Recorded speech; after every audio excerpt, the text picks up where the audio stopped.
بسم اللہ الرحمن الرحیم۔ السلام علیکم ورحمۃ اللہ۔ مسائل رمضان کورس میں روزوں کے مسائل ذکر کیے جا رہے ہیں، اور آج کا ہمارا موضوع یہ ہے کہ اگر کوئی شخص فجر کے اذان تک سحری کرتا رہے تو کیا ایسے شخص کا روزہ ہوگا یا نہیں، کیا حکم شرع ہے۔ دیکھیں، مسئلہ یاد رکھیں کہ روزے کا تعلق وقت سے ہے، نہ کہ اذان سے، اور روزے کا وقت طلوع فجر یعنی فجر کے وقت سے شروع ہو جاتا ہے، اور اس بات کو آپ اچھے طریقے سے جانتے ہیں کہ ہر ایک نماز کے لیے اس کی اذان اس کے وقت میں دی جاتی ہے۔ مثال کے طور پر مغرب کی اذان مغرب کے وقت میں دی جائے گی، نہ کہ ظہر کے وقت میں، عصر کے وقت میں۔ اسی طرح عشاء کی اذان عشاء کے وقت میں دی جائے گی، نہ کہ عشاء کے وقت سے پہلے دی جائے گی۔ بالکل اسی طرح فجر کی اذان فجر کے وقت میں دی جاتی ہے، نہ کہ فجر کے وقت شروع ہونے سے پہلے دی جائے گی۔ اور جیسا کہ ابھی آپ کو بتایا گیا کہ روزے کا وقت طلوع فجر یعنی فجر کے وقت سے شروع ہو جاتا ہے، لہٰذا اگر کوئی شخص فجر کے اذان تک سحری کرتا رہے تو گویا کہ وہ شخص روزے کا وقت شروع ہو جانے کے بعد بھی کھا پی رہا ہے، لہٰذا ایسے شخص کا روزہ شروع بھی نہیں ہوگا۔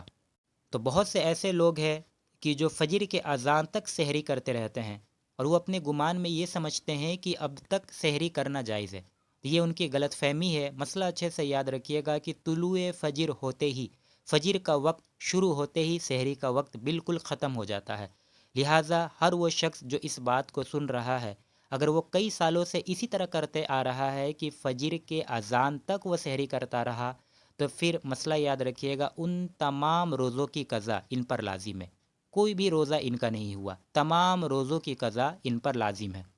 لہٰذا اسی وجہ سے کہا گیا ہے کہ علم سیکھنا فرض ہے، کیونکہ بہت سے لوگ ایسے ہیں کہ جو اپنے گمان میں یہ سمجھتے ہیں کہ وہ عبادت کر رہے ہیں، حالانکہ علم سے دوری کی وجہ سے ان کا عبادت قبول بھی نہیں ہوتا ہے۔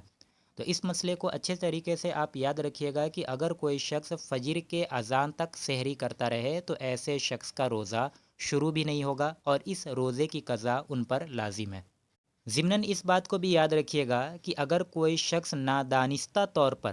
یعنی خطأً اگر فجر کے وقت شروع ہو جانے کے بعد بھی اگر سحری کرتا رہے،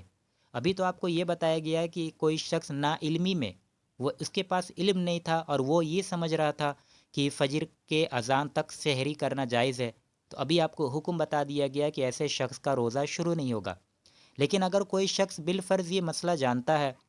لیکن وہ اپنے گمان میں یہ سمجھ رہا تھا کہ شاید ابھی فجر کا وقت شروع نہیں ہوا ہے، اور اس گمان میں وہ سحری کرتا رہا، اور حقیقت یہ تھا کہ فجر کا وقت شروع ہو چکا تھا، تو ایسے شخص کا بھی روزہ شروع نہیں ہوگا۔ اس بات کو بھی اچھے طریقے سے یاد رکھیے گا۔ لہٰذا بہترین طریقہ یہی ہے کہ آپ اپنے شہر کے مطابق، آپ کے شہر میں جو ٹائم ہے، جو کیلنڈر ہے، اس کیلنڈر کو آپ اپنے پاس رکھیں، اور اس کے مطابق آپ سحری کریں، اور اسی کے مطابق آپ افطار کھولیں۔